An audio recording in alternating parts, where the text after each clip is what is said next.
And this is Gavel to Gavel, WCVW-TV's complete coverage of the Richmond City Council. Good evening once again. I'm Dick Harmon.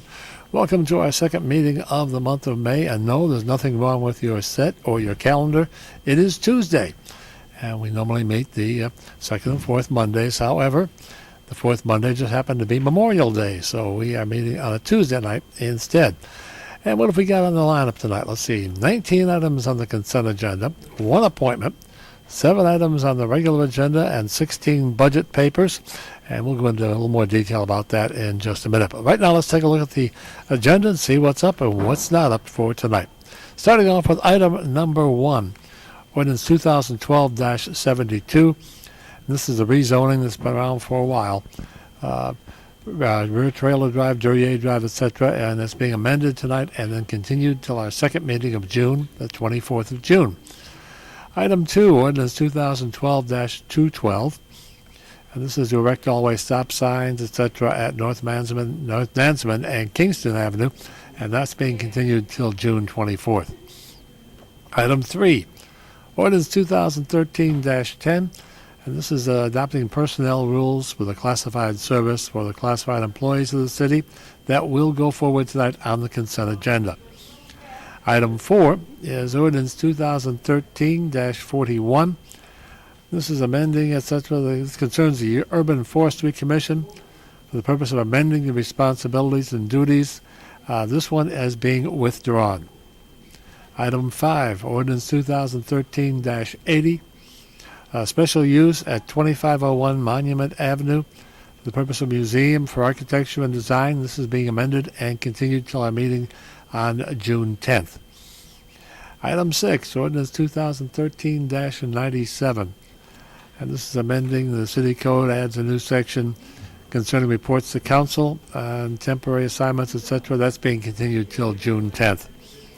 Now we get to item number 7, ordinance 2013-99.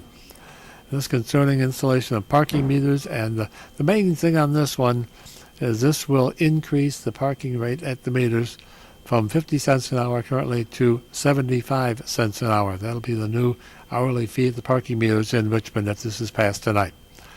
Item number 8, ordinance 2013-100.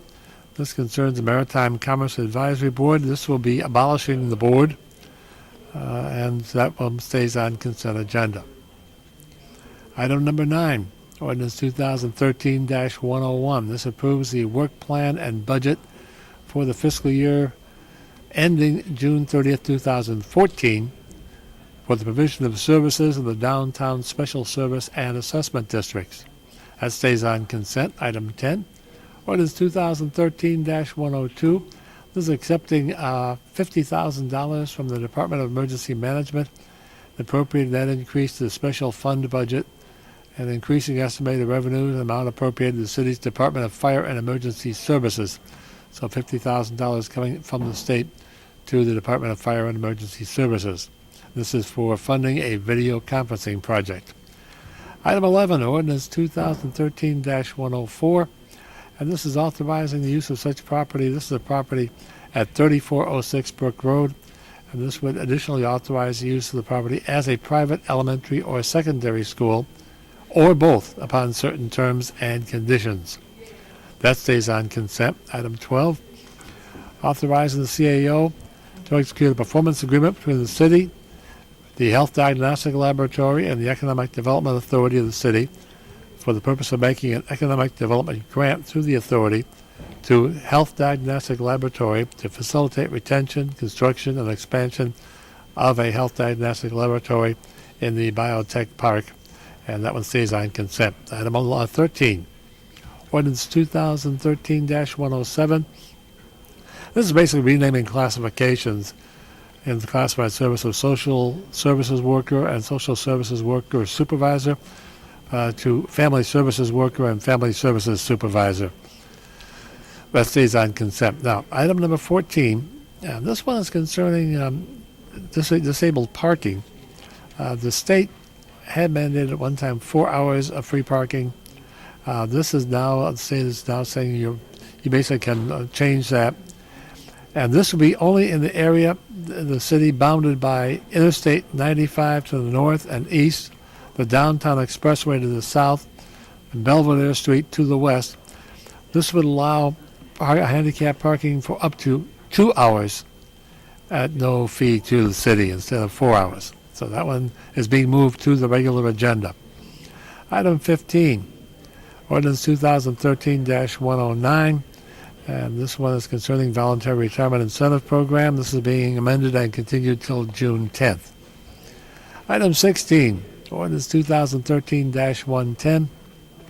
This is accepting a donation of services and materials in the form of landscaping improvements to the Great Shiplock Park, valued at about $545,000 from the Virginia Capitol Trail Foundation for the purpose of establishing a designated trailhead for the Virginia Capitol Trail. That stays on consent. Item 17, Ordinance 2013-111, setting aside 44 parking spaces in the underground parking deck under City Hall to use in operations for City Council with permission to occupy 40 such spaces to be granted only by the Council Chief of Staff. This one's being continued till July 8th. It's going to go to Government Operations on the 27th of June. Item 18, requesting the Commonwealth Transportation Board to establish the Floyd Avenue Bike Boulevard project. That stays on consent. And item 19, Resolution 2013-R129. This approves the Capital Region Airport Commission conveyance of 1.3 acres of land along Charles City Road to the County of Enrico for roadway improvements to be built by the county that will benefit the Richmond International Airport. So that's what this looks like on the consent agenda. Now, one appointment tonight, and this is an appointment, so Abby Zwicky must be here. She'll be an alternate member of the Richmond Area Metropolitan Planning Organization, and so she must be here because that is an appointment. So, now, regular agenda, with the exception of the one item being moved, are all budget papers. Now, there's going to be 7 of them that are papers that have been amended since the original proposal by the mayor, and those are Ordinance 2013-48. This is adopting the general fund budget. 22 item Ordinance 2013-52, adopting the special funds budget for the fiscal year. Item 23 is Ordinance 2013-58. This is adopting the water utility budget. Item 24 is 2013-60, and this is amending the pay plan for step-based system for sworn firefighters and police officers. Item 25 is adopting the wastewater utility budget. 26, accept the program of proposed capital improvement projects. And 27 is amending Section 12A. This is concerning salary supplements for Commonwealth Attorney's Office. And that one we're part of the amendment session. And so there will be a public hearing. Now, the council president has decided, now these papers will all be voted on in the block. So there's one vote for all the papers. These papers go all the way through 43. Now, we did not go through the rest of them because they've been through them several times before. But what they're going to do, even though there's already been a public hearing on the budget, they are going to allow public speakers on all the budget papers tonight. But there will be one vote in the block for all the budget papers. That'll be the 23 budget papers, 7 amended and 6 as proposed. So that is what's going to happen tonight on that. So just one vote on all the budget papers. So here's where we stand right now. Consent agenda, we had 19 papers. We have 3 continued, 3 being amended and continued. 1 is withdrawn. 1 is being moved to regular, so we're down to 11 papers left on consent. Regular and budget. 1 paper on regular moving from consent. The rest are all budget papers that will be voted on in the block. Now, there will be, as I say, a public hearing on the budget papers, and there will be 1 vote in the block for those. Now, that could change, but that's what was agreed to apparently at the informal meeting. Okay, awards and recognitions. We have just one tonight, and that is to the Richmond Lesbian, Gay, Bisexual, and Transgender Pride Month. This will be establishing June of this year as Richmond Lesbian, Gay, Bisexual, and Transgender Pride Month. That'll be awarded tonight. And we have 3 speakers on the citizens' comment period. Valerie West is here to speak about mosquito spraying. We'll be hearing about mistreatment of citizens in the city and funding for a new school in District 6. So that's the way it looks tonight. Tonight is budget night. Tonight's a very important night for the city and for all the residents. Find out what's the budget going to be. Is it going to pass as stated? And we'll take it from there. Don't forget the new budget year starts on July 1st. So we'll be seeing how long it'll last tonight. We don't know. Once we get started, we'll have a better idea of finding out. So stay tuned. I'm Jack Harmon. Stay tuned.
We're all going to go up. We're sitting over here. It's the... Ladies and gentlemen, it's just about 6 o'clock. If council members could come and take their seats, I'd greatly appreciate it. We're going to start in just about a minute. Thank you.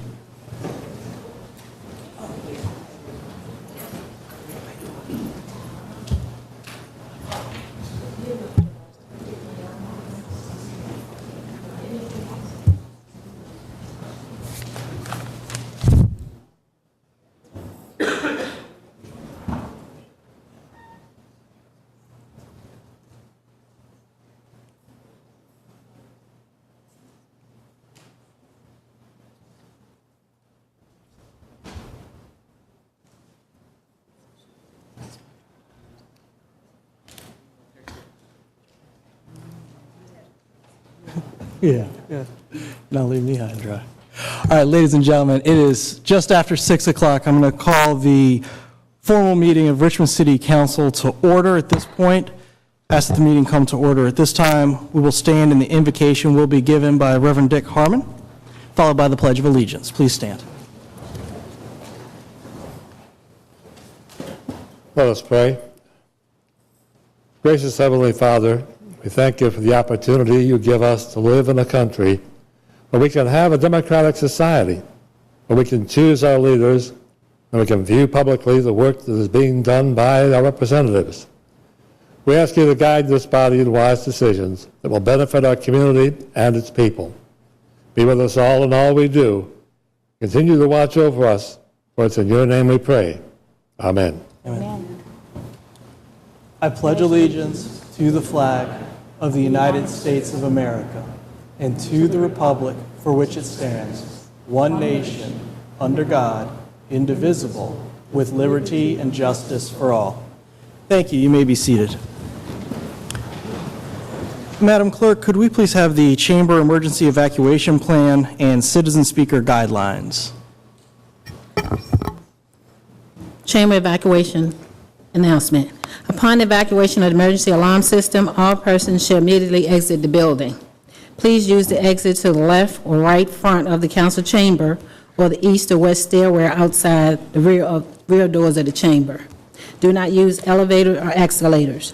After exiting the building, proceed to the assembly area located in the parking lot bordered by Clay 8th and 9th Streets. Citizens and employees should assist visually and hearing impaired visitors with exiting the building. Citizen speaker guidelines. Citizens wishing to speak during public hearing and/or citizen comment period generally have 3 minutes to speak. Persons appear before council are not allowed to campaign for public office, promote private business venture, use language of a personal nature which insults or demean any person, include comments directed at public official or staff members that are not related to their official duties. Address or question staff members directly. All questions are to be directed to the President of Council. Failure to adhere to the guidelines may result in speakers forfeiting any remaining time and future disciplinary action as necessary, which could include barring from attendance at a future meeting of City Council for a period of 6 months. Mr. President, for the record, all members of council are in attendance this evening. Thank you very much. Before we go any further, I just want to recognize that yesterday was Memorial Day throughout the United States, honoring those men and women who have died protecting our country. And I'd ask now that we take a brief moment of silence to recognize those who have paid the ultimate sacrifice.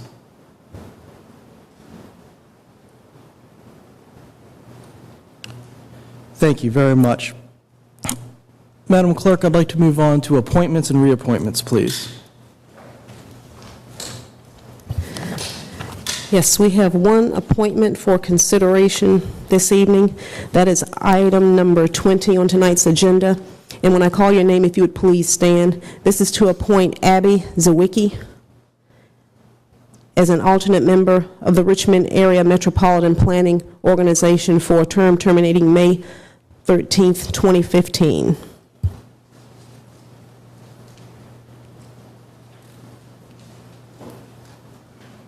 Thank you. At this point, Ms. Wicki, you can go ahead and sit down.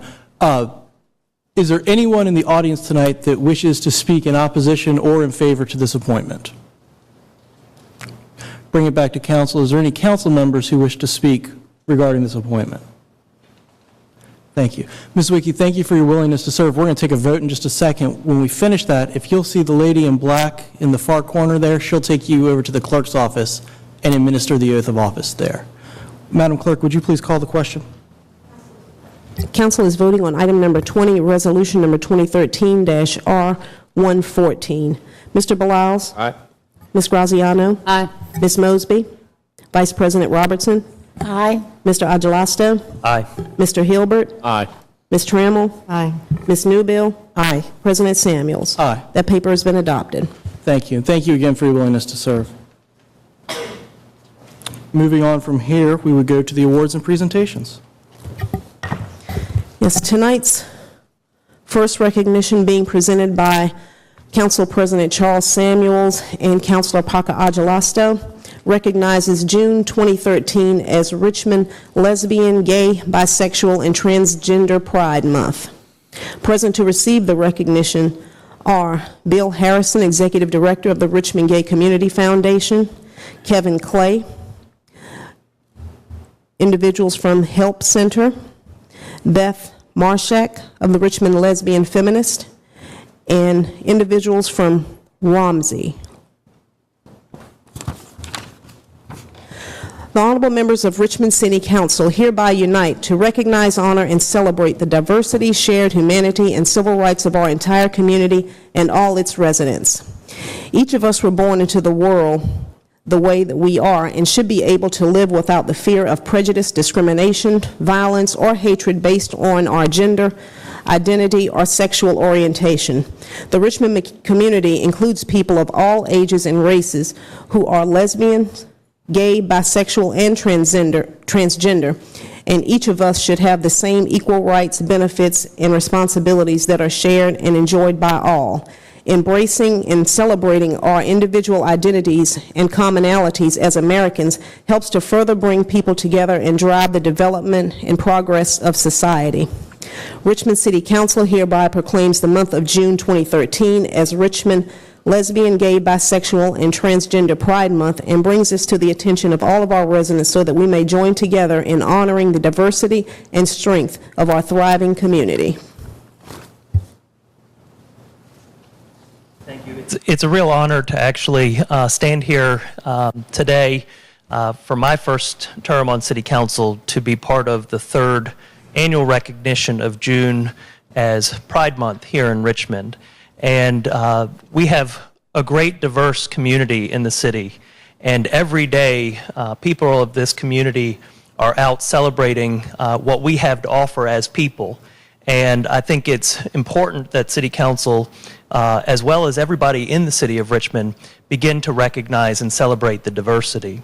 And so what we're doing through the month of June is to give official recognition to our gay, lesbian, and transgendered communities so that we can in fact begin to broaden what our understanding of each other is. At the same time, we've been talking a lot about the city of Richmond's population growth. We've been talking about the creative class.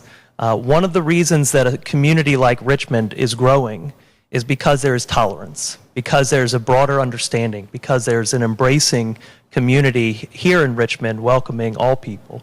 So it's my honor to recognize June as Pride Month, and I'm going to give the microphone to Charles Samuels.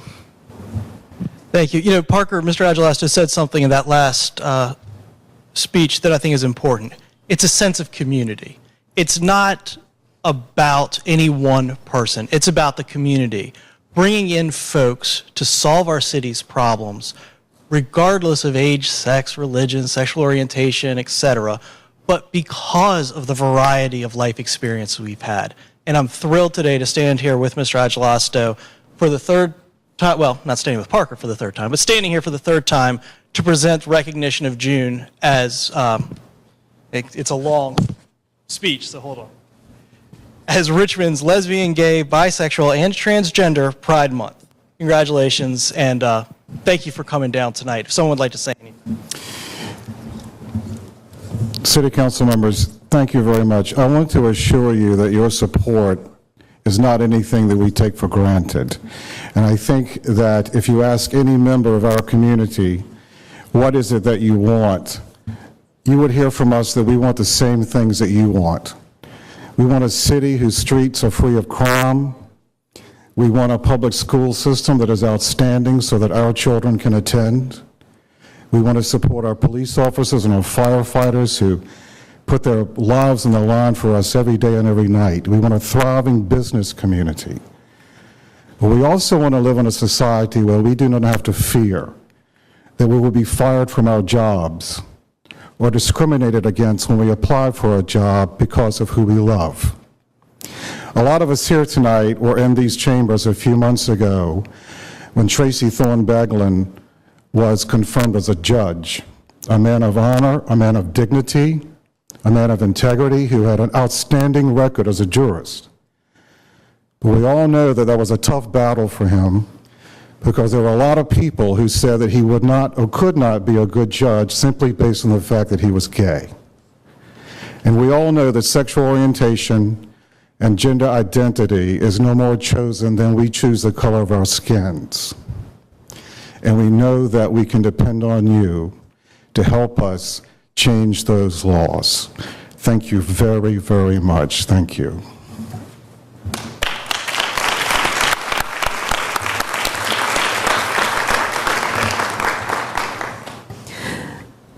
Mr. President, that is the only award that we have for this evening. Thank you. At this point, may we please proceed with the agenda review and any amendments to that agenda? The agenda amendments are as follows. Item 1, ordinance number 2012-72 will be amended and continued later on this evening. Item 2, ordinance number 2012-212 will be continued until June 24th council meeting. Item 4, ordinance number 2013-41 has been withdrawn. Item 5, ordinance number 2013-80 will be continued to June 10th council meeting. Item 6, ordinance number 2013-97 will be continued to June 10th council meeting. Item 4, ordinance number 2013-108 has been, item 14, ordinance number 2013-108 has been moved to the regular agenda. Item 15, ordinance number 2013-109 will be amended and continued later on this evening. Item 17, ordinance number 2013-111 will be continued until July 8th council meeting. Those are the amendments I have thus far. Thank you. Any other amendments or proposed changes to tonight's agenda? Seeing none. Madam Clerk, would you please call the question? Yes, I need a motion to accept the amended agenda as presented. Vice President Robinson, will you make that motion? So moved, Madam Clerk. The council has voted on the amended agenda as read. Mr. Blouse? Ms. Graziano? Aye. Ms. Mosby? Aye. Vice President Robertson? Aye. Ms. Agalesto? Aye. Mr. Hilbert? Ms. Trammell? Aye. Ms. Newbill? Aye. President Samuel? Aye. The amended agenda is before you. Thank you very much. We're going to go on to the regular agenda at this point. First paper on the regular agenda, Madam Clerk, I believe is going to be Number 14? number 14. Yes, item number 14 on tonight's agenda is ordinance number 2013-108. That's to amend Chapter 102, Article 5 of Division 1 of the City Code by adding a new Section 102-225.1 concerning parking fees for the handicap in time-restricted or metered spaces in certain areas for the purpose of providing that the provision of the Virginia Code shall not apply with the portion of the city bounded by Interstate 95 to the north and east, and Downtown Expressway to the south, and Belvedere Street to the west, allowing operators of motor vehicles that may lawfully be parked in handicapped spaces to park for up to 2 hours in metered or unmetered parking zones, restricted as a length of parking time permitted within such portions of the city, and exempting the operators of such motor vehicles from paying parking meter fees to the city. Thank you very much. Are there those in the audience tonight who wish to speak in opposition to this paper? Are there those in the audience tonight that wish to speak in favor of this paper? Are there any comments by council? All right. I will say that I asked this paper be moved on to the regular agenda just because of some concerns I had. In this paper, it would appear that approximately 75% of parking in the central business district consists of employees of local employers with disabled placards utilizing prime space needed for customers. In other words, folks that have handicap, either windshield stickers or the hang tags or on their license plate, are spending all day in a parking space 4 hours at a time, and there's been a request by folks downtown to have more regular turnover. State law provides that a city or a jurisdiction can change this state law to fit their needs, basically. In this case, the state law says the handicap placard cars can park for free for up to 4 hours in metered parking. I received some concerns from citizens saying that they didn't mind paying for parking, but because of their impairments, they needed the additional time to get things done, and that's why they were opposed to this. That's the purpose of moving it on to the regular agenda. And I didn't know if any other council people had anything to say about it. All right, seeing nothing else, Madam Clerk, please call the question. Council is voting on item number 14, ordinance number 2013-108. Mr. Beliles? Aye. Ms. Graziano? Aye. Ms. Mosby? Aye. Vice President Robertson? Aye. Mr. Agalasto? Aye. Mr. Hilbert? Aye. Ms. Trammell? Aye. Ms. Newbill? Aye. President Samuels? No. That paper has been adopted. Thank you very much. Madam Clerk, I believe now we're at the amendments to the budget and the budget papers. Is that correct? That is correct. All right. Items 21 through 43. I'd like to take those in a stack. I will let folks know that based on the number of folks out in the audience, we're going to keep the normal rules of 30 minutes for people to speak in favor of anything in the budget, 30 minutes for people to speak in opposition to anything in the budget. Each person is limited to no more than 3 minutes of comments, which have to occur all at once. Madam Clerk? Yes, item number 21 is ordinance number 2013-48 to adopt the general fund budget for the fiscal years 2014 and 2015. Item number 22, ordinance number 2013-52 to adopt the special fund budgets for the fiscal years 2014 and 15. Item number 23, ordinance number 2013-58 to adopt the water utility budget for the fiscal years 2014 and 15. Item 24, ordinance number 2013-60 to amend section 43, step-based pay system for sworn firefighters and police officers of Article 2 of the pay plan for the purpose of revising the implementation schedule for sworn firefighters and police officers for providing a salary increase and step advancement. Item number 25, ordinance number 2013-61 to adopt the wastewater utility budget for the fiscal years 2014 and 15. Item 26, ordinance number 2013-66 to accept a program of proposed capital improvement projects for the fiscal year beginning July 1, 2013, and for the 4 fiscal years thereafter, to adopt a capital budget for the fiscal year beginning July 1, 2013, and to determine the means of financing the same. Item 27, ordinance number 2013-68, to amend Section 12A of Article 3 of ordinance number 92-117-159 concerning salary supplements for the Commonwealth Attorney's Office to provide the Commonwealth Attorney with a salary supplement of $45,710 and the Commonwealth Attorney's Office with $900,000 for salary supplements for members of the office for the fiscal year 2013-14. Item number 28, ordinance number 2013-49, to amend the fees set forth in Appendix A of the City Code for sections 22-6, 22-9, 22-15, 22-110, 22-112, 22-113, 22-116, and 22-119 concerning fees for burial to increase the charges of interments, disinterments, reinterments, and entombments. Item number 29, ordinance number 2013-50, to amend Section 12B of Article 3 of Ordinance 93-117-159 concerning salary supplements for the sheriff's office to provide the sheriff with a salary supplement of $21,759 and the sheriff's office with $3,470,045 for salary supplements for members of the office for fiscal years 2013-2014.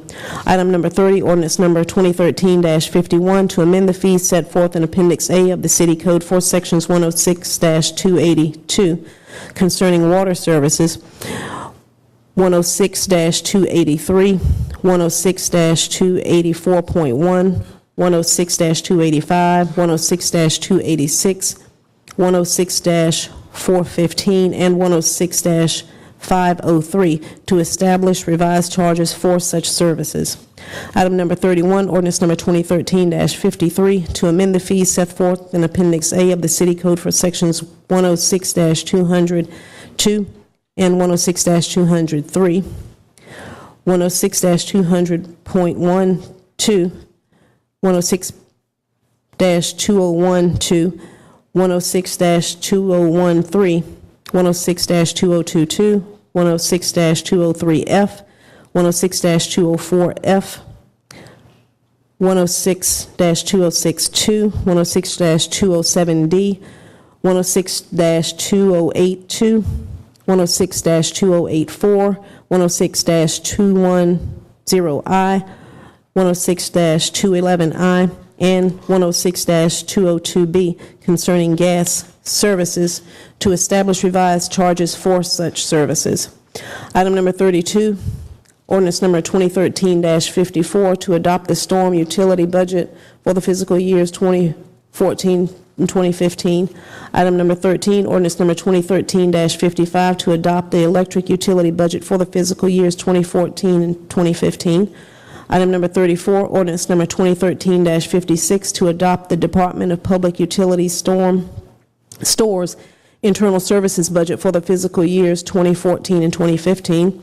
Item number 35, ordinance number 2013-57, to amend the fees set forth in Appendix A of the City Code for sections 86-42B concerning charges for recycling by the city to increase the charges for recycling by the city. Item 36, ordinance number 2013-59, to adopt the gas utility budget for the fiscal years 2014-2015. Item 37, ordinance number 2013-62, to amend the City Code, Section 106-586, concerning fees for residential wastewater services to provide that the monthly volume charges between and includes the months of March and November shall be based on the cubic feet of the water delivered as recorded on the customer's water meter in such months on an average monthly use as billed during the preceding months of December through February, whichever is lower, and to amend Appendix A of the City Code for sections 106-586 and 106-587, 106-588, 106-589, 106-590, and 106-721 concerning fees for discharge and hauling material into designated septic receiving stations by contractors to establish revised charges for such services. Item number 38, ordinance number 2013-63, to amend Section 3 and 25 of Article 3 of Ordinance number 93-117-158 to suspend the Career Development Program and the Educational Incentive Program for certain police and fire officers for fiscal years 2013 through 2014. Item number 39, ordinance number 2013-64, to adopt the Department of Parks, Recreation, and Community Facilities Richmond Cemetery's budget for the fiscal years 2013-2014. Item number 40, ordinance number 2013-65, to adopt the Debt Services Fund budget for the fiscal years commencing July 1, 2013 and ending June 30th, 2014, and to appropriate the estimated expenditures from the Debt Services Fund for the said fiscal years.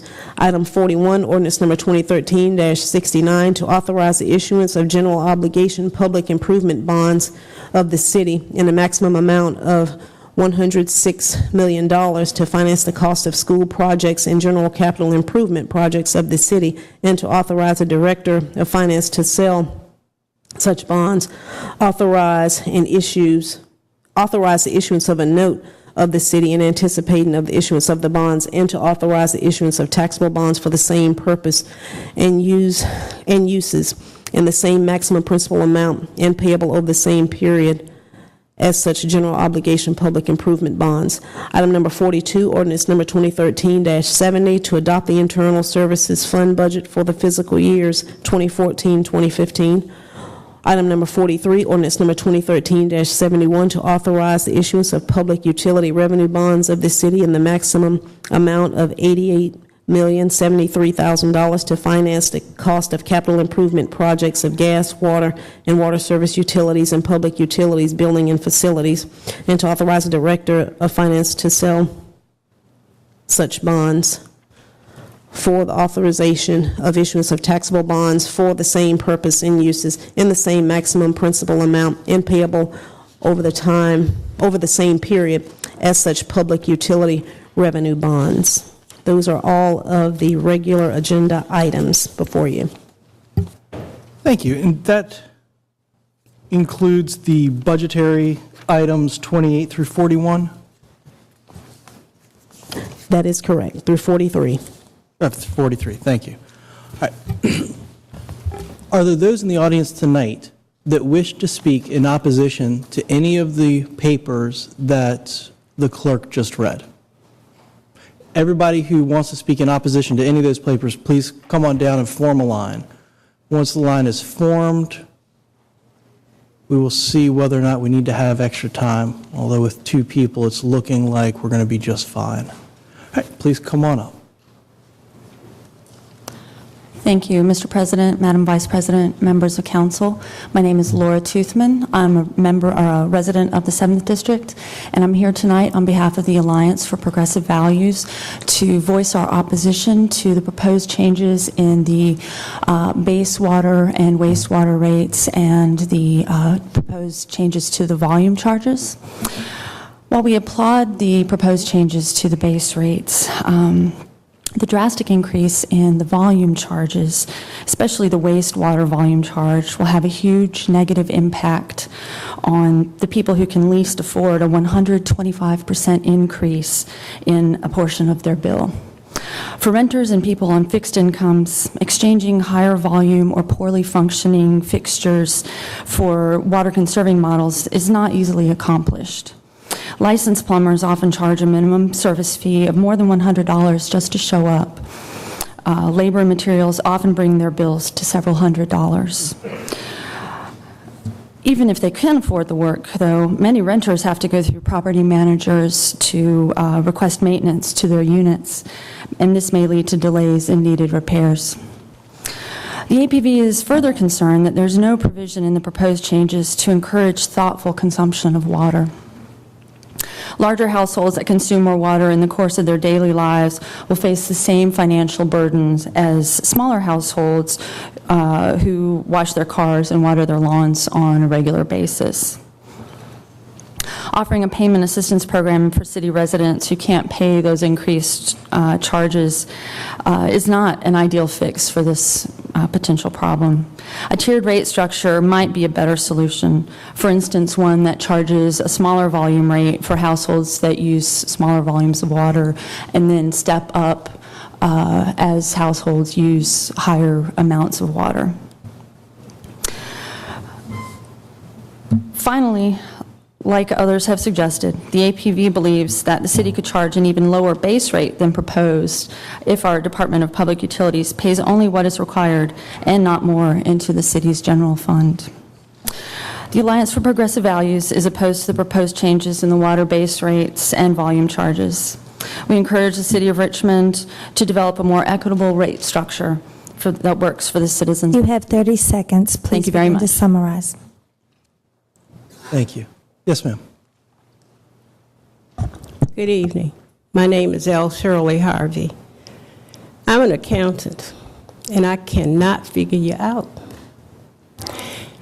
This has been going on for year after year after year after year, where you continue to raise the prices, the cost of living to the people in the city. Have you forgotten that there are more than 25% of us who are below the poverty level, yet you continue to raise the prices of it? For recycling, why would you raise recycling? The recycling are materials that the people in the city give to the city to make money off of, yet we have to pay for it. Does that make good sense? That make good sense to me. We have many people who work for the city of Richmond who live outside of the city. It would be more sensible to me that you would just charge them a tax rate for working in the city and leave the ones who live here in the city alone.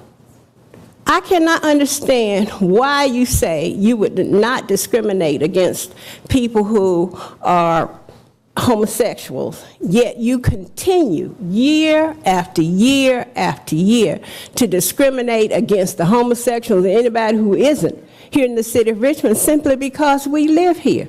You have people who work in this city who ride the bus to the city. You pay. Even if they live on the outskirts of the city, you pay for them to come into the city on the bus. That is not fair to us. And we are tired of this, and sooner or later, people are going to retaliate. And I hope they retaliate by putting people in this place, in these offices, who care about the people who live in the city. If you don't know what to do, ask me. I got some plans. Now, are there those in the audience tonight that wish to speak in favor of any of the papers read by the clerk? Any budget papers, if you wish to speak in favor? Yeah. I'm going to speak. I'm going to speak against the budget or in favor of the budget, whichever. I can go either way.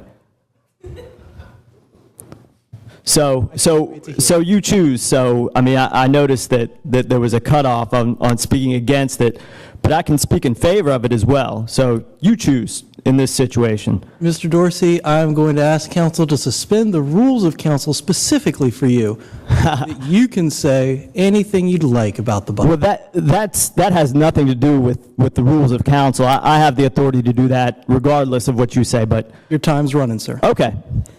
And that's fine. The time is inconsequential as well, but what I'll say is that this budget is absolutely criminal.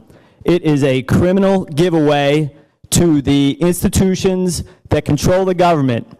And according to the law, this document, the U.S. Constitution, and of course the Virginia Constitution, all power is vested and derived from the people.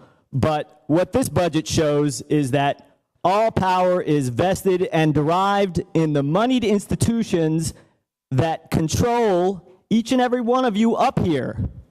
So, you're going to pass this budget. It's going to be a giveaway to the corporations that control you, and it's going to be a theft of the taxpayers' money. That's fine. Go ahead and do that. But at some point, the people are going to have enough, and when the next election comes, and when people have decided that the law will be enforced, I was going to speak in favor of you guys passing this budget, because this is just one more incrimination against all of you. Just stealing from the people and giving to the corporations and the banking institutions that control everything. Thank you. Anyone else that wishes to speak in favor of any of the budget papers? Seeing none, bring it back to council for discussion.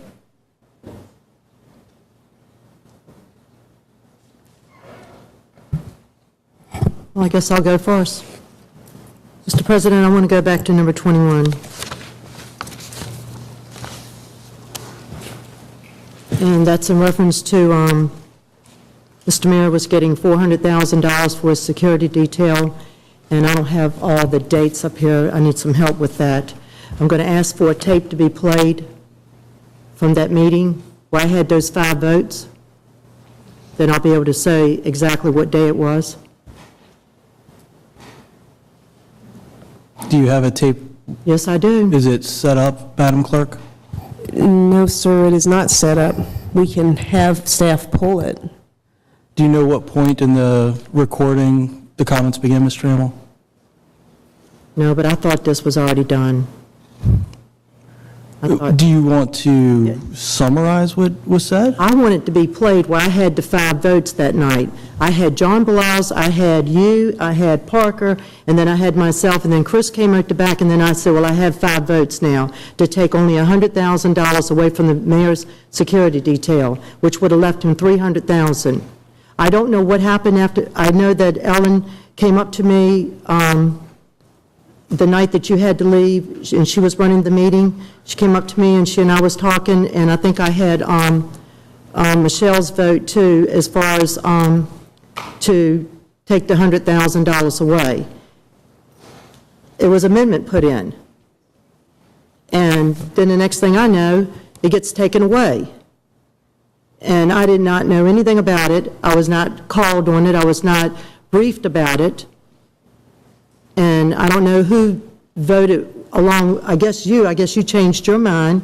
And I guess it was our city attorney who said it was okay, which I don't know how it was okay, because I've never seen this done before. Not the first time I was on council with Edna Key Chavis. I do not ever remember to have amendment turned around and then not have a discussion where the citizens would know about it, or even the council members would have a discussion. And Mr. President, I don't know how you did it. I don't know how you or Mr. Jackson, our city attorney, did this, and if it's legal, it should not be legal, because I've never seen it done before. And it's not like, and I do not think that Mr. Mayor was involved in this, because I don't think Mr. Mayor, I don't think he contacted us and told us to do this. It had to be you, Mr. President. And you did this to me. You hurt me. It was the way you did it. You could have called me up and said, let's talk about this, or tell me why others changed their mind. I don't know why they changed their mind. What was $100,000? That look at public works, look at our streets out here, look at the schools. That $100,000 could have been spent on something in that manner. But you don't have the tape, do you, Jeannie? We still don't have the tape set up? I have Faith pulling it up on the computer. I'm going to try to log into it and pull it up, because we do have DIT staff present who can connect that. Thank you. Ms. Trammell, in the interest of time, while we're waiting, are there other council members that wish to speak about any of the council papers? Okay. And Ms. Trammell? Wait a minute. Nobody, so all 9 of us, or all 8 of us are okay with what has happened here. Everybody's okay. I'm not going to call their names, but anyway, you explain to me, Mr. President, how did this happen?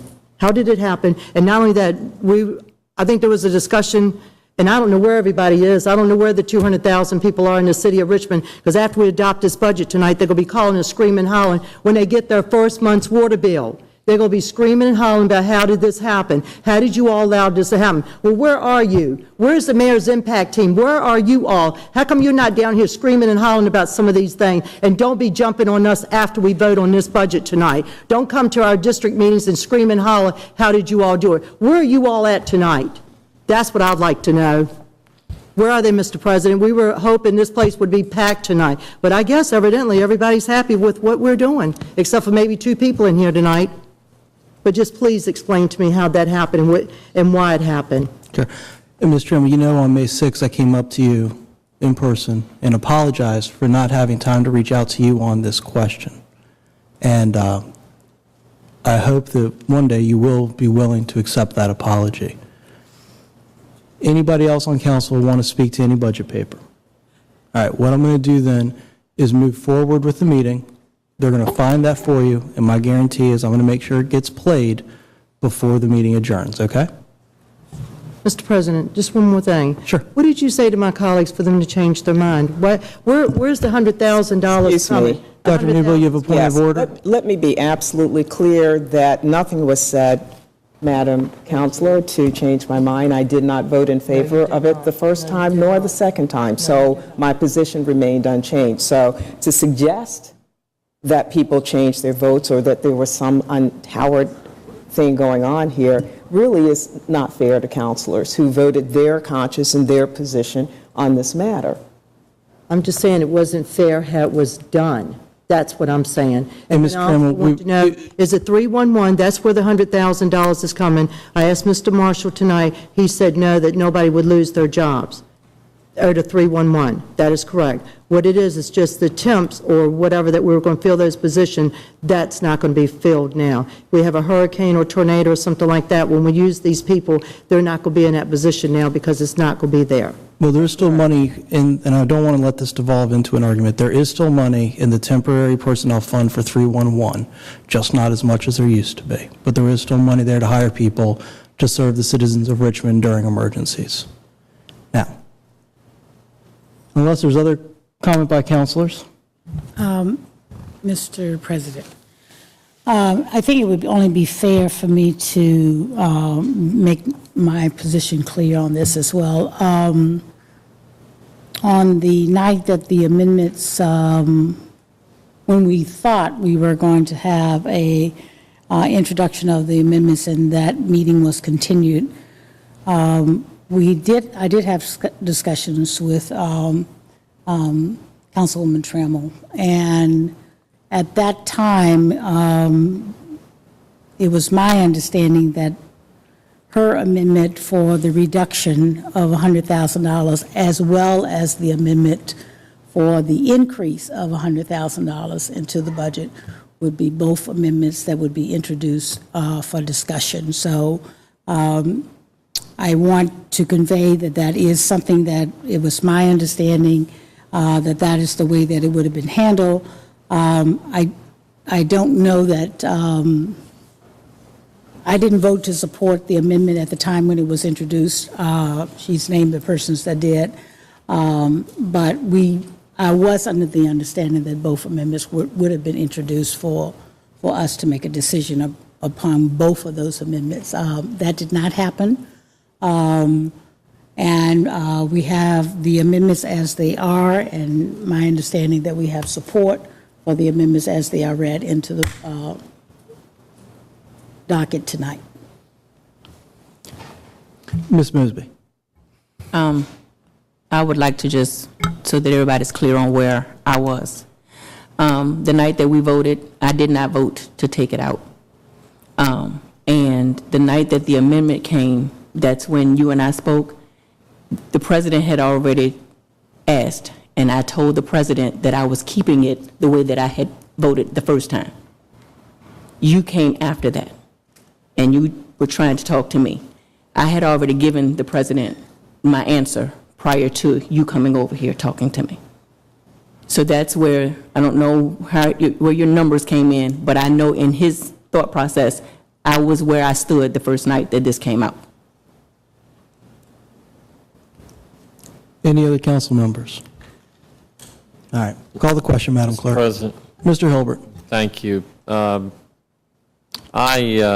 did vote to cut this item in the budget from our meeting that evening, and found out at the meeting that we attended here that there were 5 votes to reverse that decision, and I did not know about that until that meeting. So I don't like that this item is in the budget, I will say that. However, I am going to vote for the whole budget because at this point, I don't want to make the perfect the enemy of the good. And we have step increases and lots of other things in this budget that is different than the one submitted. If we don't pass this budget tonight, then the mayor's budget as originally submitted will be the budget. That is, no step increases for the police and fire and other amendments that the council made, no computers for every sixth grader coming up in the next school year. So those are things that that I think we do. Well, the reason that I'm going to support the budget this evening. I think it's unfortunate what happened, but I'm willing to move forward and to try and work with everybody. You don't always get everything that you want, but I try and get what we can for my district and all of the citizens, and I'll continue to do the best that I can to do that. Thank you. Thank you. Mr. Agelasto. Thank you. I certainly recognize where Councilman Hilbert's coming from, saying that we need to adopt this budget since we've made amendments, and if we don't adopt the amended budget, it's going to reverse to the budget as presented to us, which I don't think council is supportive of.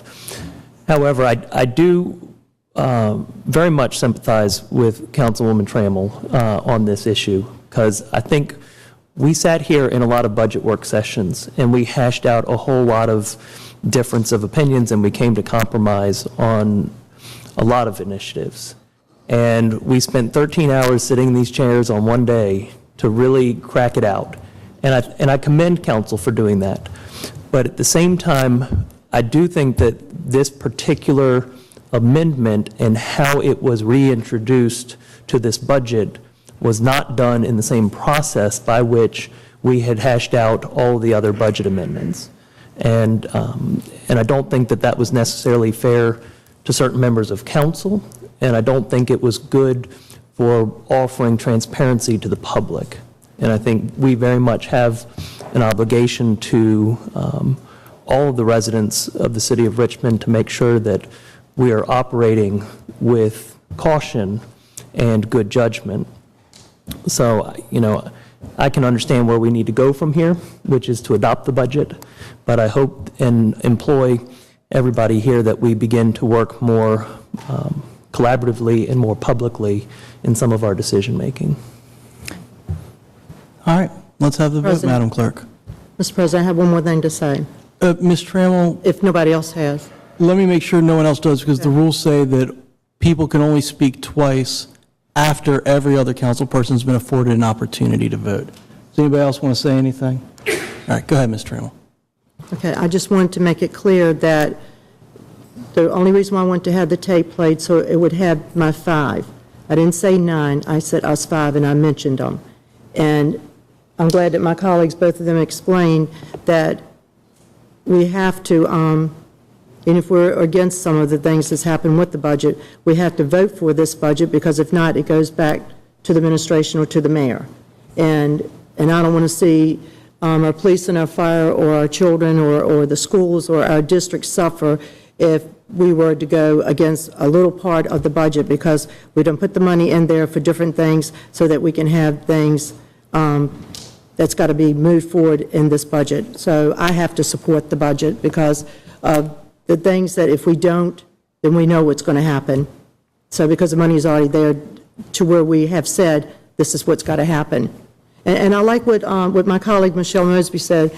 She looks for voices. She looks for the voices to come out to help us with our papers, with these papers. Every 2 weeks, we look for that. And that's what I was looking for tonight. And that's what all of us were looking for. All of us at 3 o'clock thought this place was going to be packed, that you couldn't get another person in here. I don't know what happened, but I'm going to support the budget. Thank you, Ms. Trammell. Call the quote. Call the vote, Madam Clerk, please. Council is voting on items number 21 through 43 as read. Mr. Bilal? Aye. Ms. Graziano? Aye. Ms. Mosby? Aye. Vice President Robertson? Aye. Mr. Agelasto? Aye, with a few exceptions. Number 21, any expenditure associated with the quote-unquote Dove School Project. Number 26, with the exception of Dove School Project. Number 35 is a no. That's ordinance number 2013-57. And number 38, ordinance number 2013-63.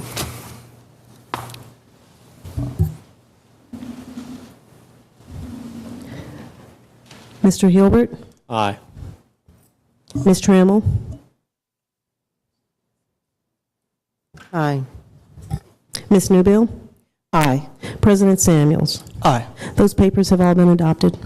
Thank you very much. That would conclude the regular agenda. Are there any motions to amend and continue?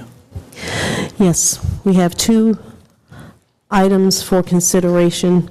First is item number 1, which is ordinance number 2012-72, to rezone 3320 Rear Trailer Drive, 10380, 10502, 10350A, 1052C, 1052B, 10508, 10506, 10502, 10504A, 10504, 10500, and 10502A Dorea Drive to the R5 Single Family Residential Conditional.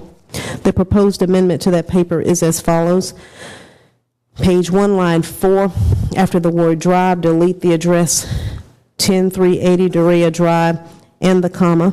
Page 1, line 9, at the beginning of the line, delete the text R-4 and insert the text R-4C. After the word the, delete the text R-5 and insert the text R-4C. Page 1, line 20, after the word the, delete the word 2012 and insert the year 2013. Page 2, line 2, after the words in the, delete the text R-5 and insert the text R-4. Page 2, line 3, after the word sections, delete the section number 114-410.1 and insert the section number 114-408.1. Page 2, line 4, after the word through, delete the section number 114-410.7 and insert the section number 114-408.7. Page 2, line 7, at the beginning of the line, delete the address and tax parcel number 10380 Dorea Drive, C001-1254/108. Page 2, line 20, after the words in the, delete the year 2012 and insert the year 2013. After the word assessor, delete the text I and insert and exclude from the R-4 Single Family Residential District conditional. 2, shall no longer be subject to the provisions of section 114-408.1 through 114-408.7 of the Code of the City of Richmond, year 2004, as amended, and insert the Roman numeral 1. Page 2, line 25, after the year 2007, delete the Roman numeral 4 and insert the Roman numeral 2. After the word the, delete the text R5 and insert the text R4. Page 2, line 26, after the word and, delete the Roman numeral 5 and insert the Roman numeral 3. After the word sections, delete the section number 114-410.1 and insert the section number 114-408.1. Page 2, line 23, after the word through, delete the section 114-410.7 and insert the section number 114-408.7. Page 3, after line 11, insert the word proffered, delete the word conditional and insert the words conditions. Page 3, line 12, after the deleted date February 28, 2012, delete the date March 27 and insert the date May 14. Page 3, line 13, after the deleted date February 28, 2012, delete the date March 27 and insert the date May 14. I will need a motion to accept the amendment to that paper as read and to continue that paper to Monday, June the 24th. Mr. Hilbert, will you make that motion? So moved, Madam Clerk. Council is voting on Councilor Hilbert's motion to accept the amendment to item number 1, ordinance number 2012-72 as read, and to continue that paper to Monday, June the 24th. Mr. Beliles? Aye. Ms. Graziano? Aye. Ms. Mosby? Aye. Vice President Robertson? Aye. Mr. Agelasto? Aye. Mr. Hilbert? Aye. Ms. Trammell? Aye. Ms. Newbill? Aye. President Samuels? Aye. That paper has been the motion has been adopted, and that paper will be before you again on Monday, June the 24th. Thank you. Next, we have item number 15, which is ordinance number 2013-109, to amend the city code for the purpose of providing for the alternate computation for benefits in connection therewith and a limited period during which qualified members of the Richmond Retirement System's defined benefits and enhancement defined benefits plans shall be eligible to retire for a one-time incentive payment. The proposed amendment to that paper is as follows.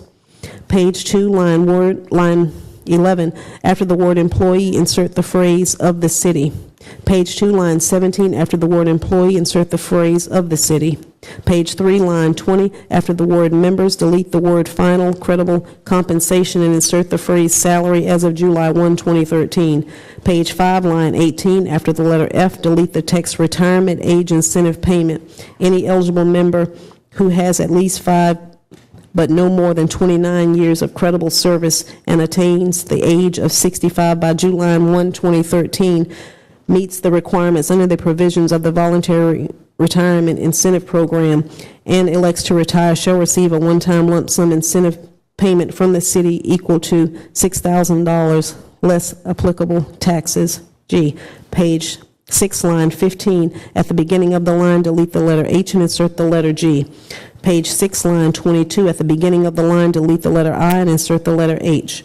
Page 7, line 1, at the beginning of the line, delete the comma and the words temporary provisional. After the word position, delete the comma and the phrase or as a consultant. Page 7, line 4, at the beginning of the line, delete the letter J and insert the letter I. Page 7, line 7, at the beginning of the line, delete the letter K and insert the letter J. I will need a motion to accept the proposed amendment to that paper as presented. Councilor Mosby, will you make that motion? So moved, Madam Clerk. Council is voting on Councilor Mosby's motion to item number 15, ordinance number 2013-109 as presented, and to continue that paper to Monday, June the 10th. Mr. Beliles? Aye. Ms. Graziano? Aye. Ms. Mosby? Aye. Vice President Robertson? Aye. Mr. Agelasto? Aye. Mr. Hilbert? Aye. Ms. Trammell? Aye. Ms. Newbill? Aye. President Samuels? Aye. That motion has been adopted, and the paper will be before you again on Monday, June the 10th. Those are all of the motions that I have to continue and amend. Thank you very much. At this point, we'll move forward with the citizen comment period. I believe we have 3 on our list tonight. If those people who signed up for citizen comment would step forward, it's Valerie West, Donald Hatcher, and Shelby McDowney. Are any of those 3 folks in the audience tonight? All right, well, Madam Clerk, call their names just to be on the safe side. Valerie West. Is Ms. West present? Donald Hatcher. Donald Hatcher. Shelby McDowney. Shelby McDowney. It appears that those 3 individuals are not present this evening. All right, well then may we please move forward to the consent agenda.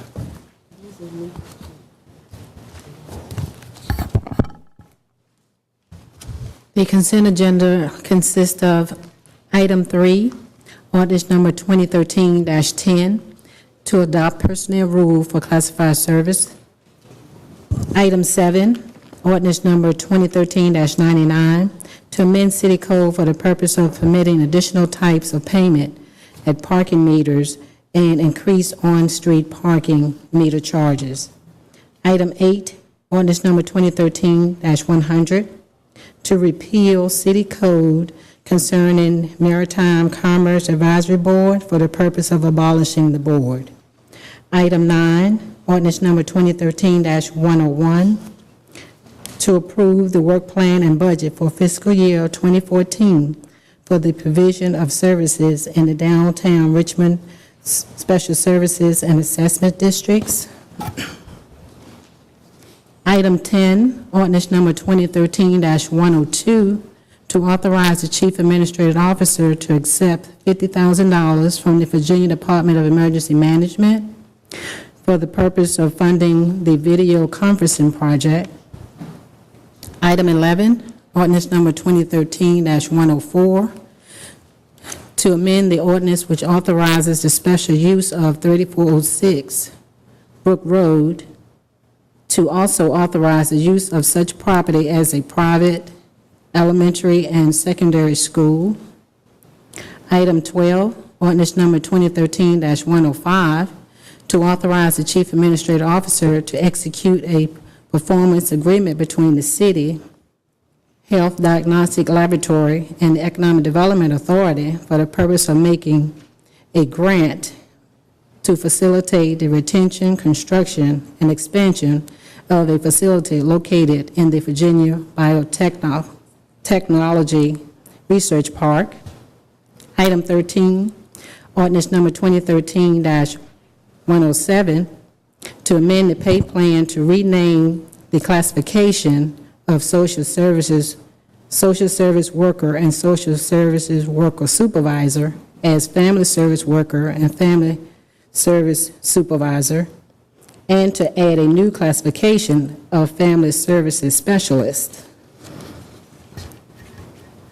Item 16, ordinance number 2013-110, to authorize the Chief Administrative Officer to accept a donation of services and material value of approximately $545,000 for the purpose of establishing and designating trailhead for the Virginia Capitol Trail.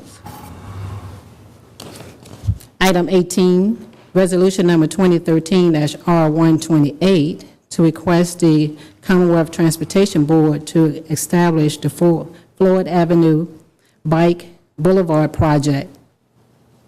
Item 19, resolution number 2013-R129, to approve the Capital Region Airport Commission conveyance of land along Charles City Road to County of Henrico for roadwork improvement that will benefit the Richmond International Airport. Mr. President, that's all the consent agenda items. Thank you. Are there those in the audience tonight wishing to speak in opposition to any of the papers on the consent agenda?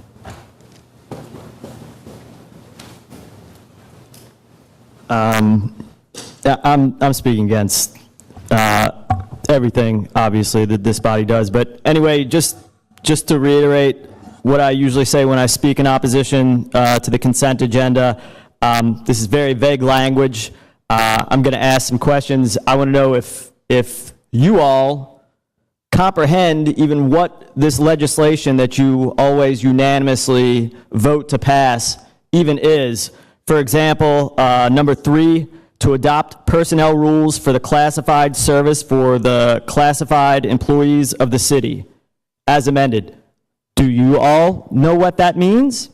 I don't know what that means, but it's going to be passed in a nearly unanimous fashion unless something unusual happens. I'm sorry, will you state your name for the record, please? Oh, my apologies. My name is Chris Dorsey.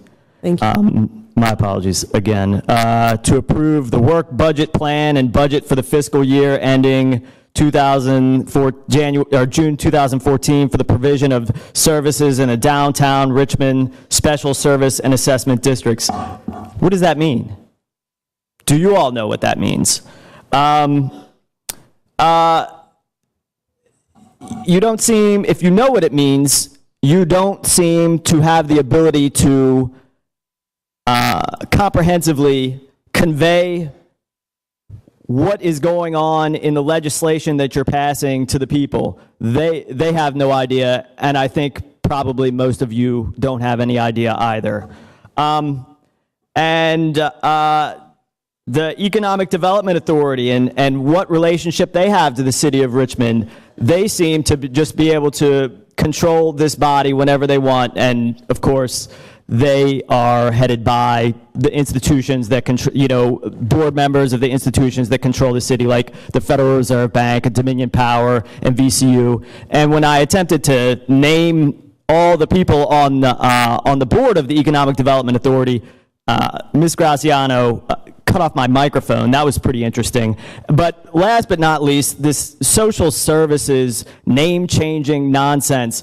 I'm surprised y'all brought up social services because of the child abuse scandal that you were funding, and then another child abuse scandal that you were funding as well, while the city government was not only keeping abused children in homes authorized by so-called social services, that's not any sort of social services I want, but then also driving and shipping and financing children over to the Rock Church, which myself and many others have warned you all to keep people away from. Your time is up. Thank you. And anyways, time is up, but I assume everyone, or I hope everyone gets the point.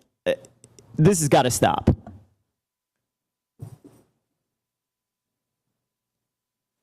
Good evening again, and for the record, this is L. Shirley Harvey. I just would like for somebody on this panel to at least tell the people in the city of Richmond why the parking charges have to go up. Why is that necessary? Why don't you cut something instead of increasing what we have to pay? We cannot afford it. Do you understand that? I don't think you get it. You're pushing the people out of the city. Is that what you want to do? There has to be something else that can be done. If you can't think of something else to do, then ask somebody, please. Are those in the audience tonight wishing to speak in favor of any of the papers on the consent agenda? Bring it back to council for discussion. Madam Clerk, would you please call the question? Council has now voted on the consent agenda, which consists of item 3, 7 through 13, 16, 18, and 19. Mr. Blouse? Aye. Ms. Graziano? Aye. Ms. Mosby? Aye. Vice President Robertson? Aye. Mr. Aguilesto? Aye. Mr. Hilbert? Aye. Ms. Trammell? Aye. Ms. Newbill? Aye. President Samuel? Aye. The consent agenda has been adopted. Thank you. As we continue to move through our agenda, the next would be any expedited resolutions. There are I don't no, believe we have any, do we? that is correct. There are no items for expedited consideration this evening. All right, may we please read the, or not read, may we please have review of the minutes from the previous meeting for approval? Yes, sir. The minutes to be approved at tonight's meeting are from the special city council meeting of Monday, May the 6th, 2013. The special city council meeting of Wednesday, May 8th, 2013. The special city council meeting of Wednesday, May 15th, 2013.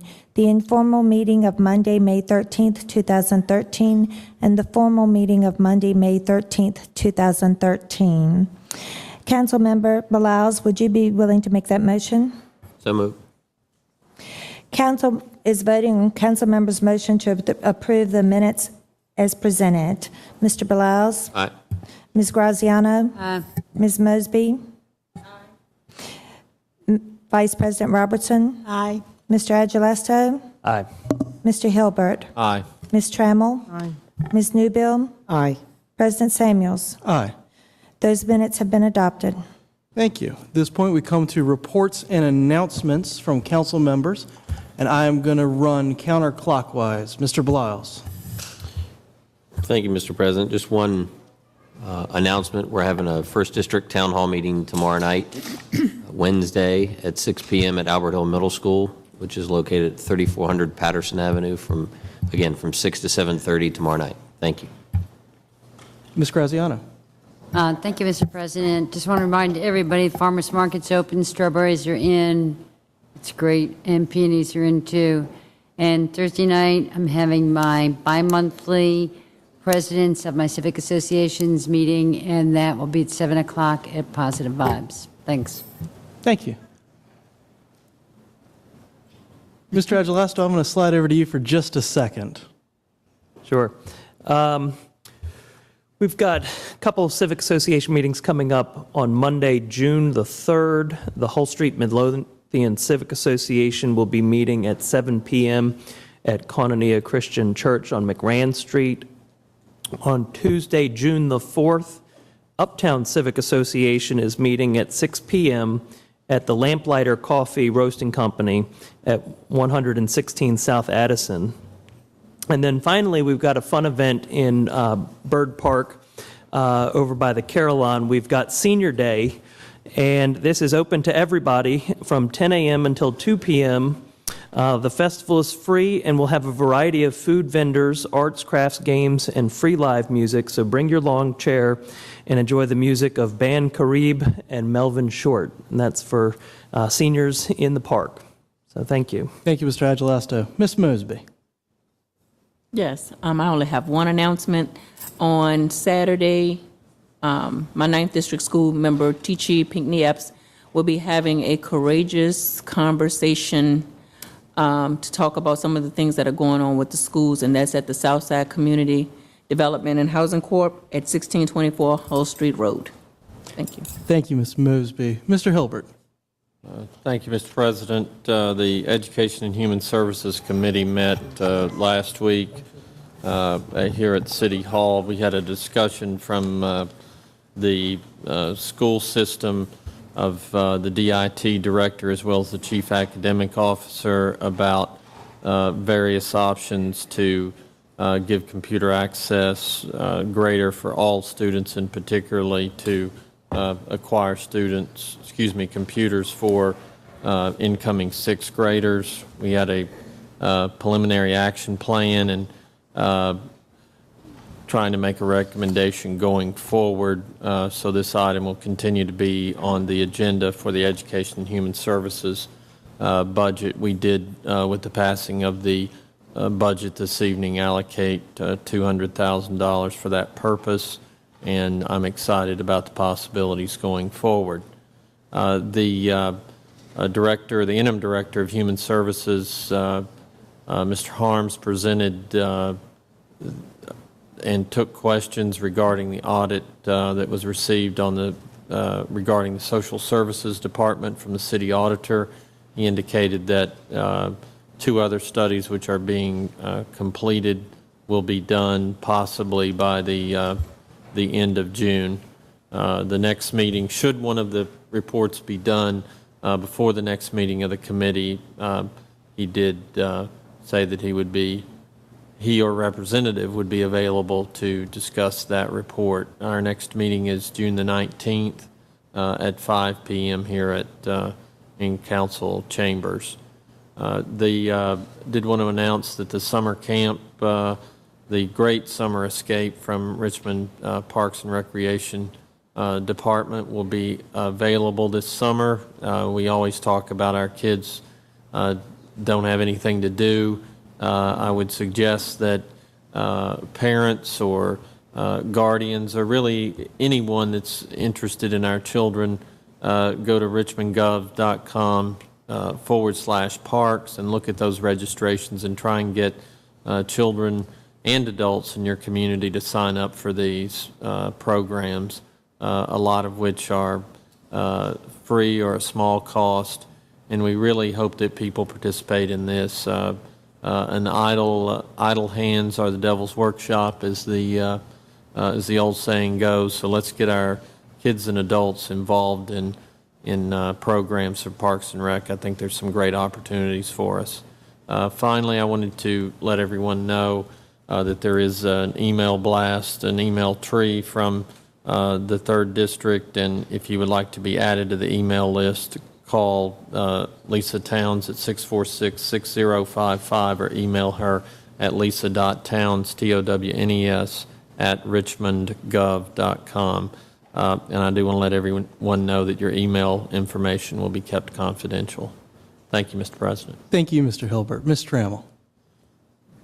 Thank you, Mr. President.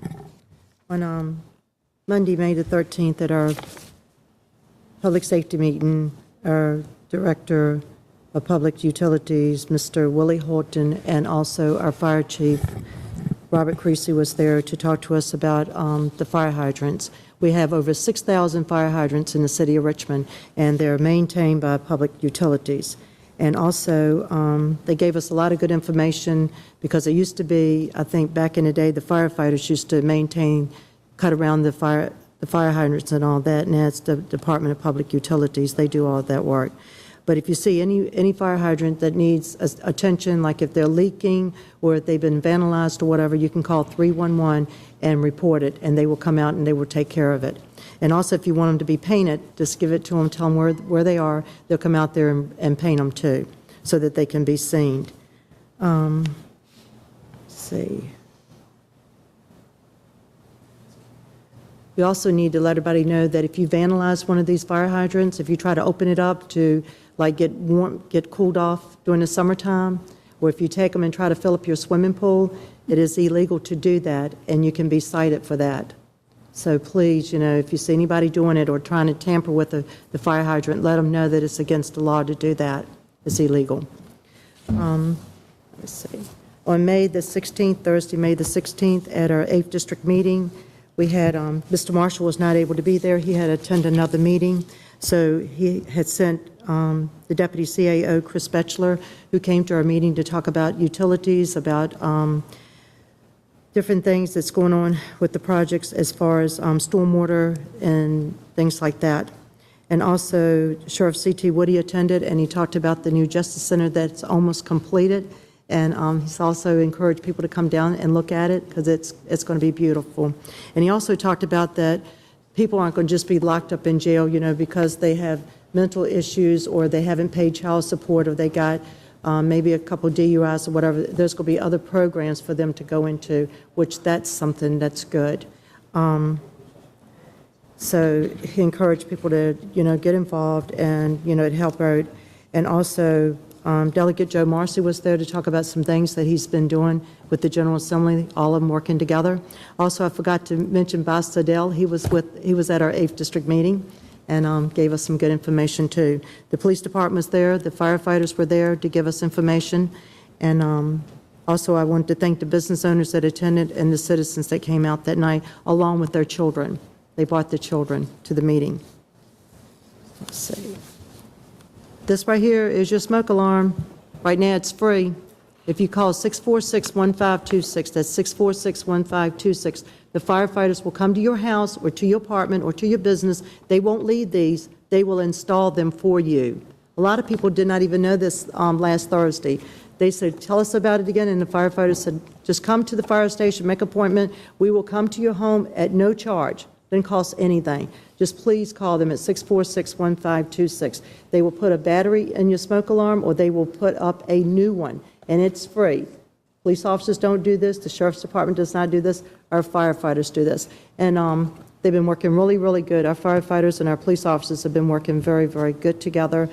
And also, I want to take this time to thank my staff, our staff, my staff. I have one staff, that's Henry Meese. He works for me, Henry Meese. But I want to thank our staff on the 3rd floor, Lou Ali, also the clerk's office for all of y'all's hard work. It's just, everybody on that 3rd floor, from taking our pictures to Steve Skinner, Steve Taylor, Deborah Handy, Deborah Shaw, Joyce, and I know I'm going to leave some people out, but all of you, just thank you, because this has been a trying time for all of us. I know some people think that we just come in here and we just sit down for an hour and say, we don't do that. And Mr. Marsh, I want to thank you for your hard work and for you taking my phone calls when I've had different questions and not understand things. You've sit there and you've explained them, just like today about the 311, because I was so upset thinking that people were going to lose their jobs.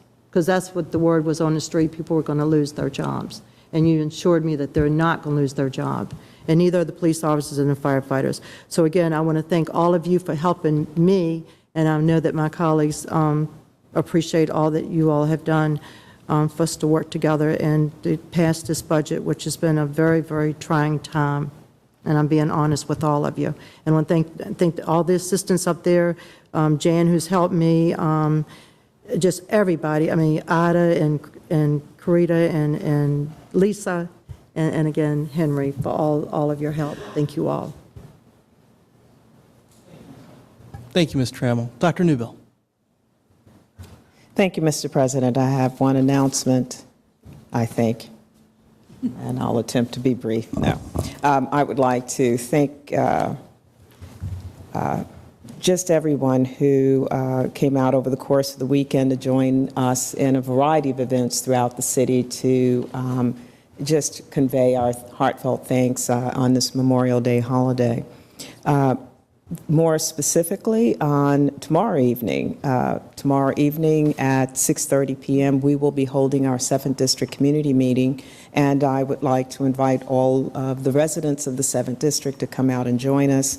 We will hold the meeting at the East District Center located at 701 North 25th Street. We will highlight budget items passed this evening in addition to focusing on the Rebuilding Together 2014 plan of action for homes in the 7th District again, which we're really excited about. We'll have a guest speaker, Delegate Dolores McQuinn, will update us in terms of the 2013 Virginia elections. There'll be an assortment of other updates as well. Would certainly like to, again, invite all to come out tomorrow evening, 6:30, East District Center, for our 7th District Community Meeting. Thank you. Thank you very much, Dr. Newbell. I'll make my, did you have one other? No, okay. I'll make my announcements as brief as possible.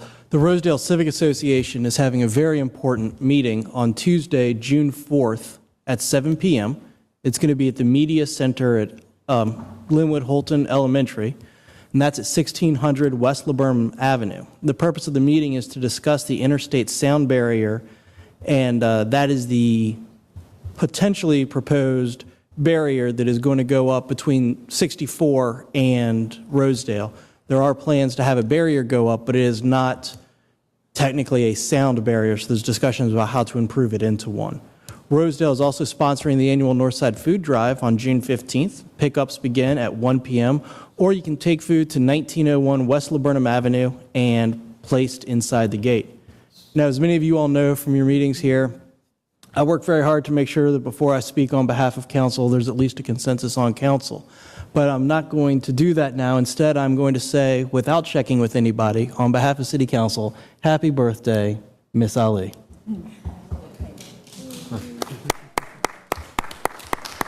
That being the case, may we... President? Yeah. Oh, I'm sorry, Vice President Robertson. Here, I'm just jumping over you.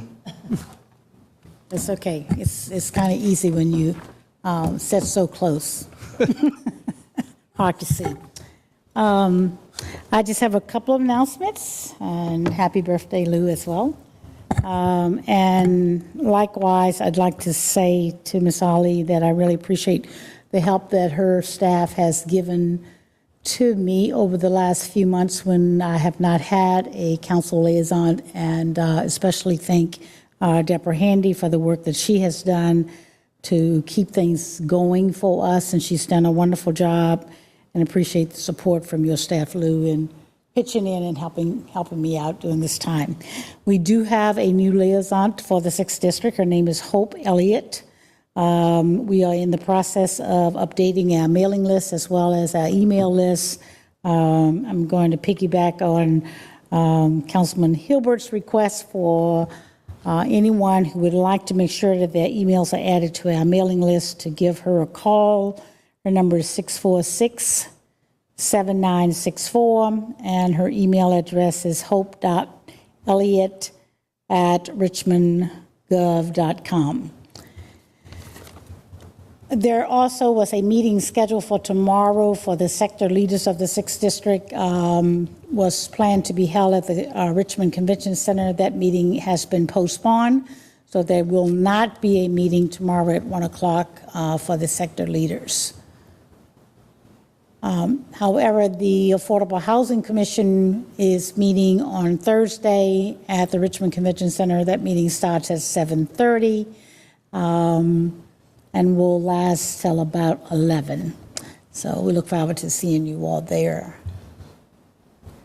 There will not be a town meeting this month in the 6th District as normally held on the second Saturday of June, and you will get some correspondence in relationship to the next meeting. And those are all of my announcements, Mr. President. Thank you very much. Thank you so much. Let me apologize for skipping over you like that. At this point, the only item remaining on the, I'm sorry, Mr. Agelasto, is there any new business? Thank you, sir. The clerk also brought to my attention that I failed to give the date for Senior Day in the Park, which is scheduled for Thursday, June the 6th. Again, that's Thursday, June the 6th, Senior Day in the Park, which is over by the Carillon, 10 a.m. until 2 p.m. And I appreciate Council President recognizing me. I would like to put forth a motion for some new business. I'd like for Council to hold a retreat the last week of September, date to be determined, time and agenda to be determined, but to begin working so that we can coordinate, organize our priorities for the city so that by this time next year, we have a budget process that the administration has heard loud and clear what some of our priorities are, and we're working more collaboratively going into that process. Thank you, Mr. Agelasto. Mr. Agelasto's motion is for a retreat to be held at the last week of September to discuss priorities. Is there a second? Second. Mr. Blouse has seconded. Is there any discussion by council? Yeah, Mr. President, I was just, Mr. Agelasto, I would think we've always had a retreat. I think it's a good idea, but I think maybe it might be better if we spoke as we move along in terms of what it was we wanted to have as the major topic for the retreat. I think a retreat is a good idea, but in terms of what we would cover, I think maybe that's a discussion we need to have at organizational development, where we have more time to consider it. Thank you, Ms. Graziano. Any other comments? Mr. City Attorney, if I may make a point of information, do I need to have a public hearing on a motion? No, sir. Without a paper? No, sir. Okay. That being the case, call the question, Madam Clerk. Mr. President, are we voting on it, on having the retreat, or having the retreat and what will be discussed in it? We're voting on Mr. Agelasto's motion for a retreat, what will be discussed at it, and when. Okay, Mr. Agelasto, would you accept a friendly amendment to say that we're going to have a retreat and then have a lengthy discussion at a prior time to determine what it is we're going to have as a topic for that discussion? Absolutely. Thank you. I think the motion is for the date, time, and agenda to be determined. So how we determine that is certainly open for longer discussions. Thank you. So shall I restate the motion that you wish to have a retreat?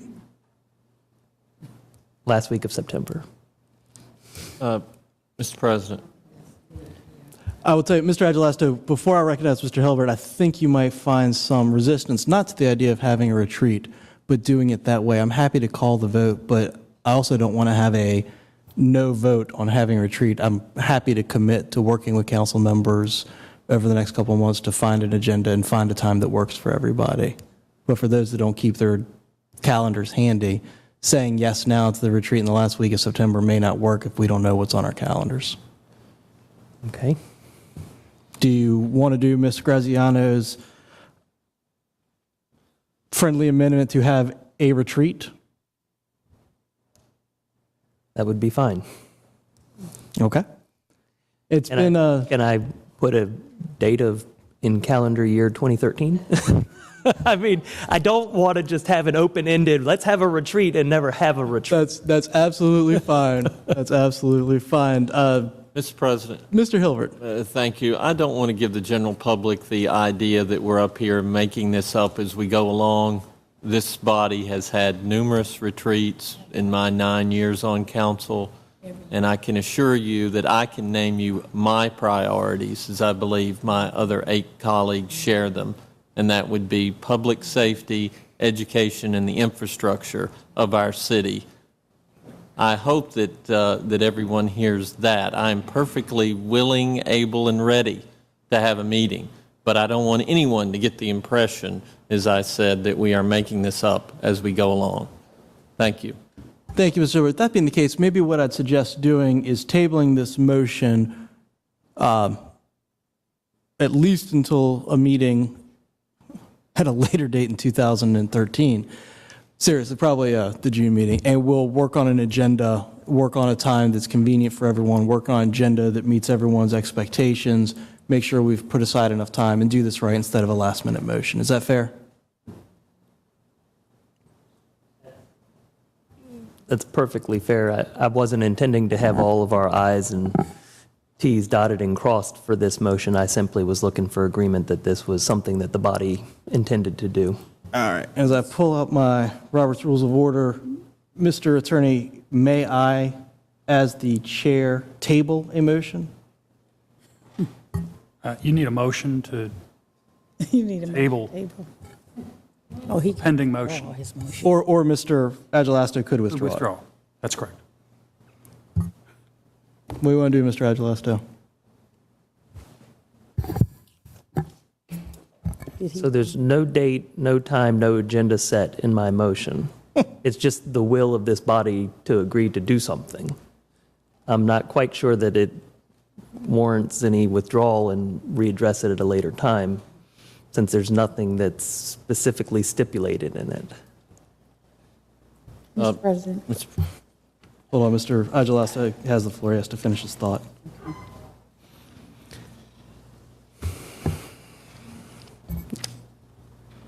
Mr. Agelasto, have you finished your thought? I have finished my thought. All right, Vice President Robertson. So the motion is still on the table. If I recall correctly, and I appreciate Mr. Councilman Hilbert's comments, since I've served on this council 9 years, we've had a retreat every year. And usually what we have done is ask the staff to work along with us in the planning of the process as well as to work with the administration. We also have had joint opportunities where we could work together with the administration as a part of the retreat planning process.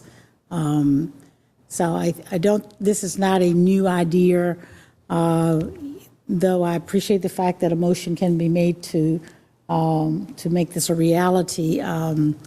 It certainly is something that I'm sure that the staff is in the process of planning and thinking and looking at ways of looking at our schedules and agendas and having this conversation. So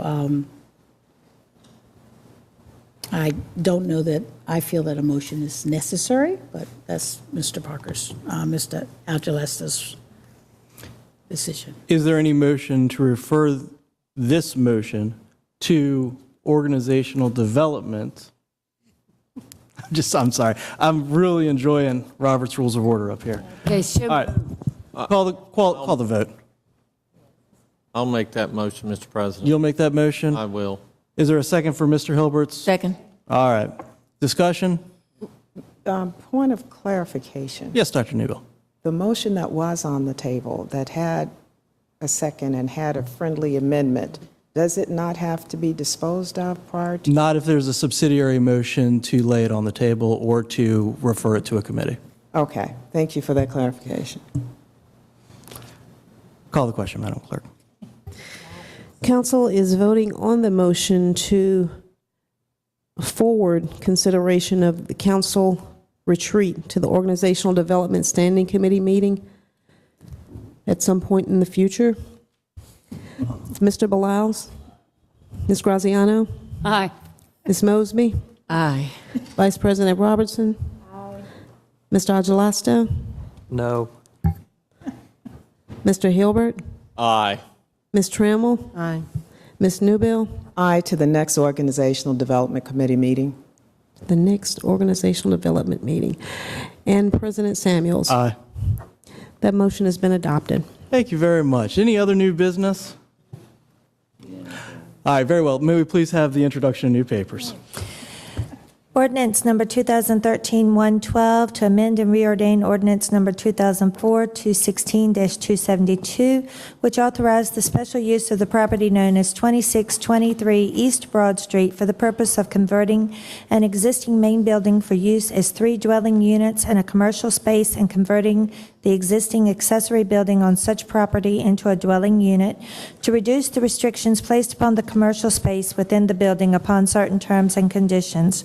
City Planning Commission, June 17, 2013. Council public hearing, June 24, 2013.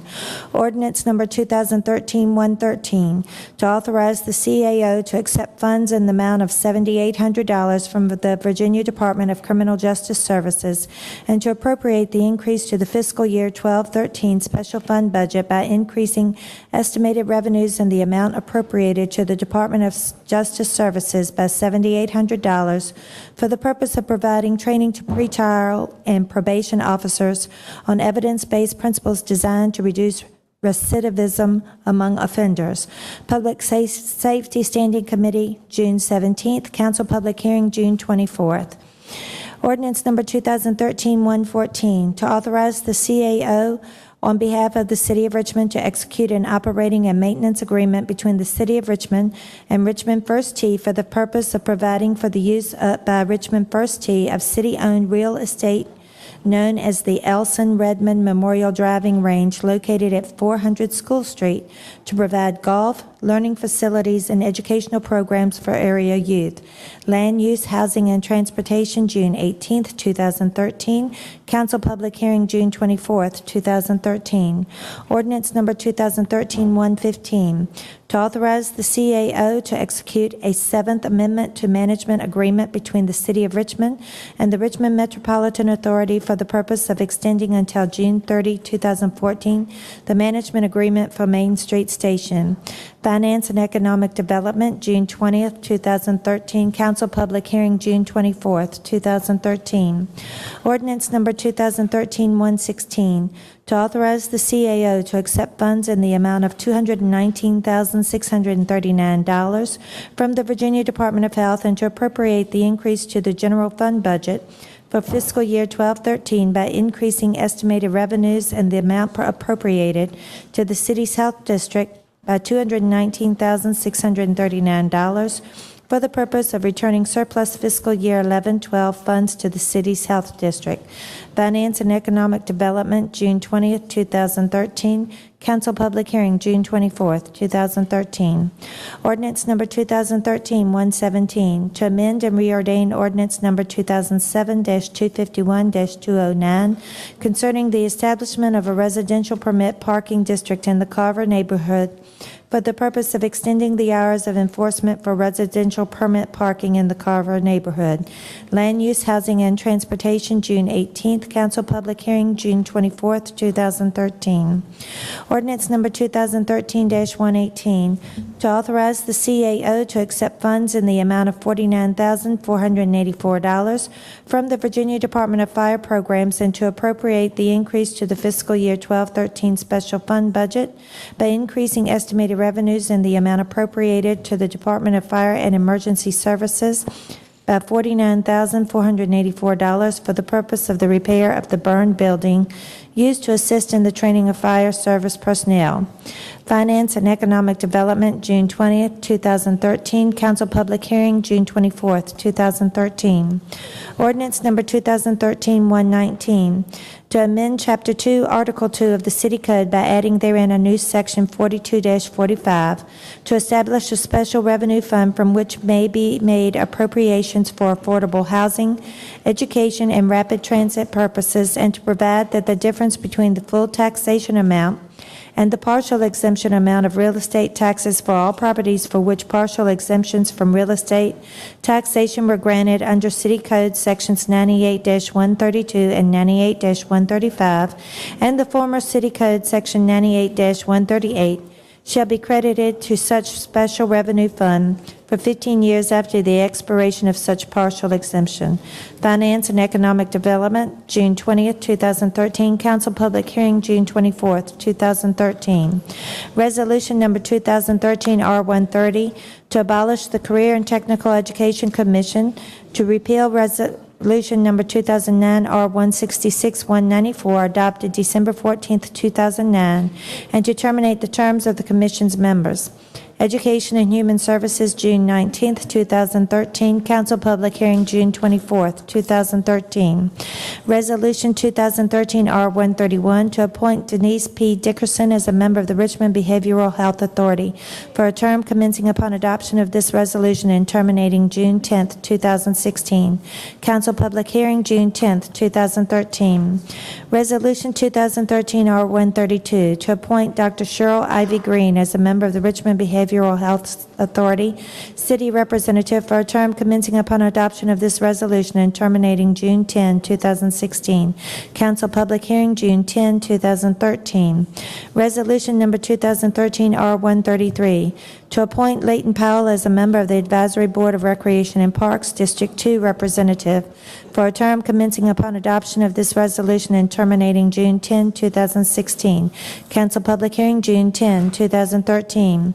Resolution number 2013 R134, to appoint Jesse E. Bell as a member of the Personnel Board of the City of Richmond for a term commencing upon adoption of this resolution and terminating June 10, 2016. Council public hearing June 10, 2013. Resolution number 2013 R135, to reappoint Dolores McQuinn as a member of the Board of Directors of Capital Area Partnership Uplifting People, Inc. for a term commencing upon adoption of this resolution and terminating June 10, 2016. Council public hearing June 10, 2013. Resolution number 2013 R136, to appoint Jonathan C. Zur as a member of the Board of Directors, Capital Area Partnership Uplifting People, Inc. for a term commencing upon adoption of this resolution and terminating June 10, 2016. Council public hearing June 10, 2013. Resolution number 2013 R137, to reappoint Susan D. Hanson as a member of the Community Criminal Justice Board Public Defender for a term commencing upon adoption of this resolution and terminating June 10, 2015. Council public hearing June 10, 2013. Resolution number 2013 R138, to appoint Albertina R. Carter as a member of the Community Criminal Justice Board Citizen Representative for a term commencing upon adoption of this resolution and terminating June 10, 2015. Council public hearing June 10, 2013.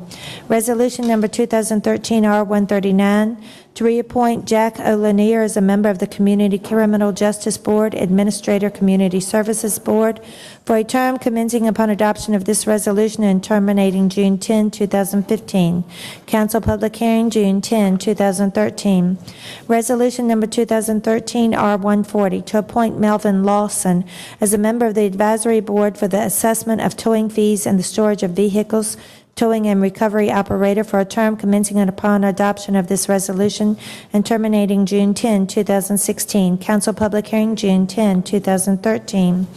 Resolution number 2013 R141, to reappoint John L. Bach as a member of the Building Code Board of Appeals, General Division, Citizen Representative for a term commencing upon adoption of this resolution and terminating June 10, 2016.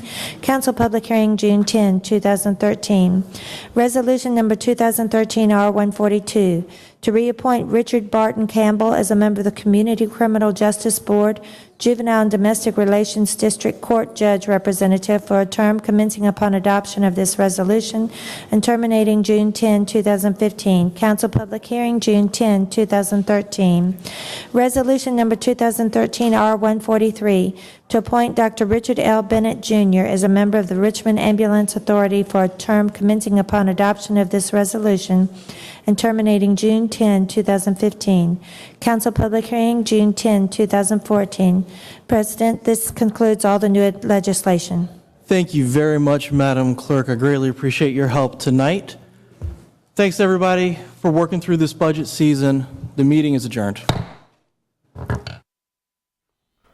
Wow, I think we have set a record. In 25 years, I've never seen the budget approved this quickly. We'll get to that in just a second, but let's run down. We were called to order just 6:01. Went through one appointment, one award and presentation, got the agenda review. Then we have one ordinance, one regular agenda item before we got to the budget papers. This is the one that reduces the time allotted for free parking for handicap to 2 hours in a very specific area. Basically, it's around the City Hall Capitol area. And that was approved by a unanimous vote. Then we got to the budget papers, and they voted on them in a block. We had 3 people basically speaking against them. Nobody said anything for them. And after a discussion by the council, 33 minutes total, and the budget was approved. So that's got to be, I think, the fastest one in all the years I've been covering city council. Then we got to the amendments and continuances, citizens' comment period. Well, citizens' comment period, 3 people were signed up, but nobody showed up of the 3. So it could be the possibility that meeting on a Tuesday instead of a Monday may have caused them to get confused. I don't know, but we had nobody for a citizens' comment period. Got the consent agenda, 10 minutes for that. Then the approval of minutes from previous meetings, reports from council, intro papers, and 1 hour, 45 minutes after we started, we are adjourned, and we'll look forward to seeing you again in 2 weeks. So we'll see you again June 10th. Till then, for Gavel to Gavel, I'm Dick Harmon saying good night.